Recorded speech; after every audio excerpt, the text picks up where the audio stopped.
네, 이슈앤피플 시작합니다. 트럼프 당선인이 1월 20일 미국 대통령으로 취임합니다. 보름 정도가 남아 있는데요.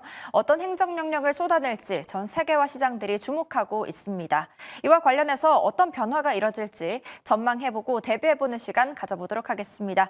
미중산업경제연구소 조용창 소장님 모시고 얘기 나눠보도록 하겠습니다. 안녕하세요. 네, 안녕하십니까? 네, 트럼프 대통령의 취임이 보름도 남지 않았습니다. 취임 날이 다가오고 있는데 어제는 좀 상승을 했습니다만 미국 증시는 큰 변동성을 보이고 있지는 않습니다. 지금 시장은 어떤 판단을 하고 보고 있는 것으로 보이는가요? 네, 트럼프는 보통 정권이 바뀌면은 100일간의 허니문 기간을 갖는데요. 트럼프 같은 경우는 1기 때 경험이 있었기 때문에 주요 인사도 상당히 이제 빠른 속도로 진행이 됐고요. 임기 100시간 만에 트럼프 2기 체제로 이제 구축하겠다는 이야기입니다. 이제 문제는 시장에서 놀랬던 것은 정책과 관련된 내용들은 대부분 판명이 났지만 정책 운영과 관련해서는 실제 뚜껑을 열어보지 않은 상태이고, 그리고 주요 참모들이나 그리고 장관들이 전문 경험성이 없고 충성심만 의해서 됐던 사람들이기 때문에 시장에서는 이거와 관련된 불확실 지수가 상당히 높아졌다는 겁니다. 통상 정책이 개인 소비에 어떤 영향을 미칠지, 그리고 불확실한 재정 정책이 향후 금리에는 어떤 영향을 미칠지를 모르기 때문에 지금까지 골디락스, 로드엔딩에 익숙했던 투자가들이 정권이 교체되고, 그리고 트위터라고 할 수 있는 X에다가 SNS상으로 헤드라인 리스크가 올라왔을 경우에 시장이 급속하게 놀랄 수 있다는 점에서 변동성 확대를 대비해서 대부분이 주식과 관련해서 비중을 좀 새해부터 높이지 않는 신중한 자세로 나가는 것은 아닌가 이렇게 보여집니다. 네, 불확실성에 대비해서 좀 조망하고 있다, 이런 말씀으로 정리를 해주셨습니다. 이제 트럼프 당선인이 취임 날에 20여 개 이상의 행정명령을 발표할 것으로 좀 전망이 되고 있는데요. 취임 첫날에 어떤 걸 좀 우리가 예상해보고 대비할 수가 있을까요? 네, 월가 같은 경우는 트럼프를 소란스러운 셀럽이라는 표현을 쓰고 있는데요. 아무래도 취임 첫날 자신은 독재자가 되겠다고 이야기했던 만큼 대통령령으로 여러 건의 행정명령을 발동할 것으로 보여집니다. 가장 중요한 것은 추가 관세와 관련된 내용이 되는데요. 중국에 대해서는 10%, 그리고 멕시코와 캐나다에서는 25% 관세를 인상할 것으로 보여집니다. 이렇게 되면 상대국도 즉각적인 보복 관세에 나서게 될 가능성이 높은데요. 이렇게 되면은 미국의 물가 상승 압력이 높아질 뿐만 아니라 성장에도 악영향을 줄 수가 있기 때문에 주시장에서는 상당히 민감해 반응하는 것은 아닌가 보여지고요. 두 번째는 불법 이민자와 관련해서는 송환하라는 대통령령이 내려질 것으로 보여집니다. 대규모 강제 송환을 위해서 비상사태 선포를 발령하고요. 군을 동원할 것으로 보여지는데요. 이제 문제는 미국의 노동력의 4% 이상을 불법 노동자에 의존하고 있다는 겁니다. 특히 3D 업종이라고 할 수 있는 농업이라든지 건축 현장, 그리고 제조업 같은 경우에는 이런 노동력 부족 문제가 이제 발생하게 되게 되는데요. 이렇게 되면 임금 상승으로 인해서 물가 상승 압력도 점점 높아질 가능성이 있습니다. 이제 마지막으로 멕시코 장벽 건설을 재개한다든지, 불법 이민자 자녀들이 출생한 자녀들 같은 경우는 출생지 원칙에 의해서 미국 시민권을 받기로 돼 있었는데 이제 이것도 대통령령으로 취소가 될 가능성이 큰데요. 우리나라 같은 경우에는 이와 관련해서 20만 명 정도가 아무래도 추방 명령을 받을 가능성이 크다는 점에서 우리 경제뿐만 아니라 우리 사회도 미치는 영향이 좀 크지 않을까 보여집니다. 네, 또 주식 시장에선 특히나 자율주행 관련해서 규제를 완화하고 또 탈탄소 정책의 전환에 관해서 첫날 대통령령으로 많은 것을 쏟아낼 것이다, 이렇게 보고 있는데요. 좀 어떻게 보십니까? 어떻게 예상할 수 있을까요? 네, 트럼프 같은 경우는 첫날 AI라든지 암호 자산, 우주 개발, 그리고 에너지와 관련된 규제 완화와 관련된 서명을 할 것으로 보여집니다. 이 때문에 반도체라든지 자본재, 에너지 관련 기업들이 최근에 좀 주가가 조금 강한 움직임을 보이는 것도 이 때문인데요. 눈여겨볼 점은 비트코인과 관련해서 정말 디지털 골드로 가느냐가 가장 중요한 핵심이 되지 않을까 보여집니다.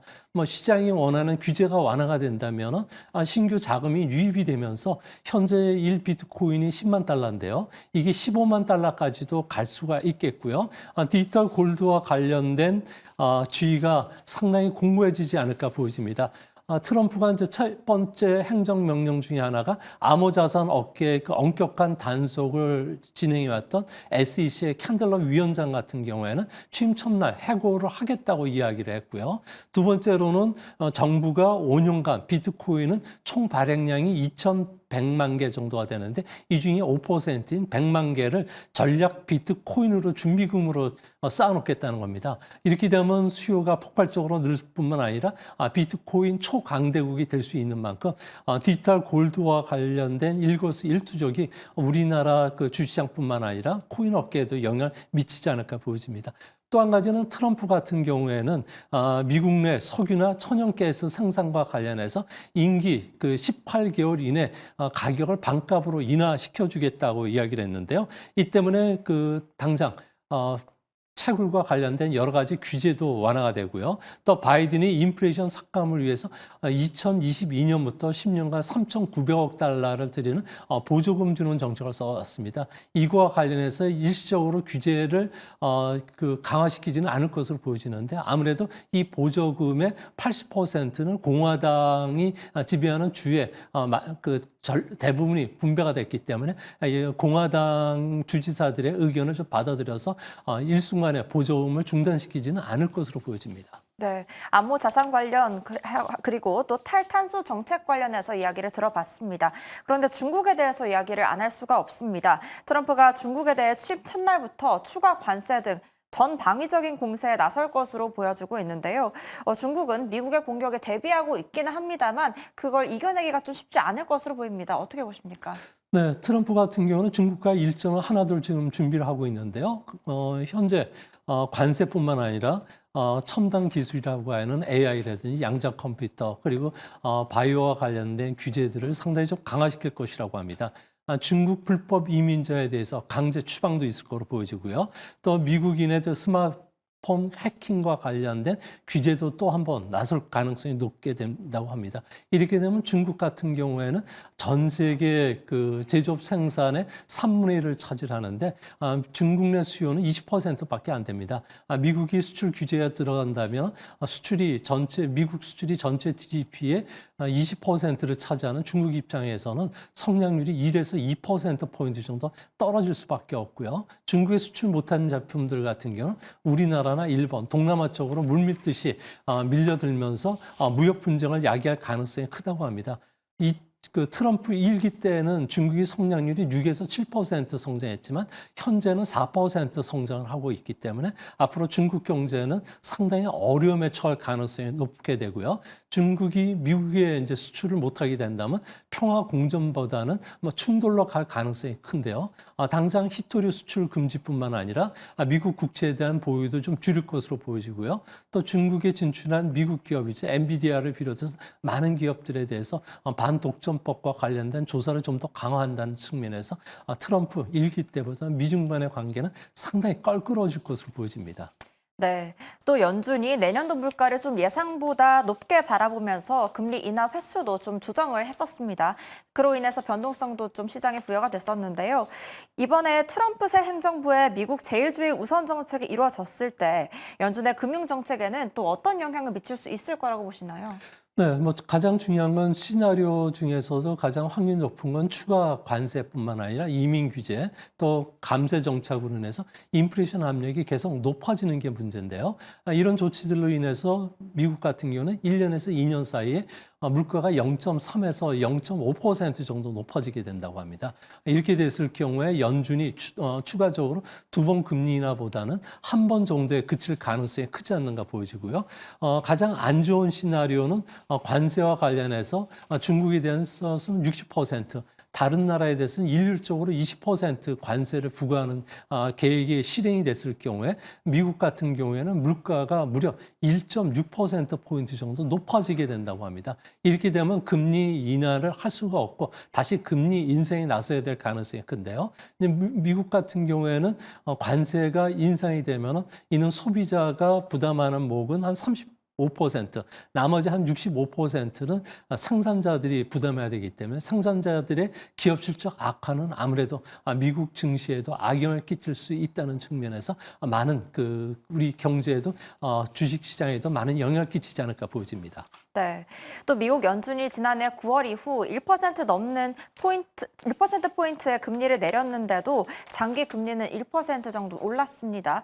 이런 상황이 발생한 이유는 무엇이고 또 장기 금리 상승에 따른 부작용이 발생하지는 않을까 우려가 되는데요. 네, 미국 정부 같은 경우는 매달 2천억 달러의 국채를 다시 또 발행을 해야 되는데요. 이 때문에 재정 적자가 가장 큰 문제가 되고 있습니다. 트럼프가 정책을 모두 시행을 한다면 10년 내 미국의 재정 적자는 7조 5천억 달러가 늘어나게 되는데요.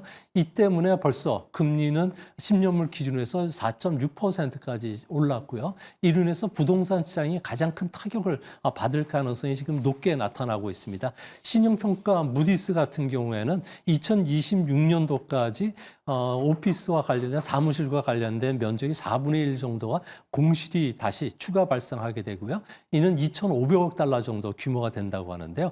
이런 대형 부동산 개발 업체들의 디폴트들이 지금 상당히 미국에서도 진행이 되고 있다고 합니다. 내년 말까지는 한 1조 5천억 달러 정도가 만기가 돌아는 이 중에 4분의 1 정도가 디폴트 될 가능성이 크다는 점에서 미국 경제도 이제 부동산과 관련된 악재에 시달릴 가능성이 있지 않나 보여집니다. 네, 이만 말씀 줄이겠습니다. 지금까지 미중산업경제연구소 조용창 소장과 함께했습니다. 오늘 말씀 감사합니다.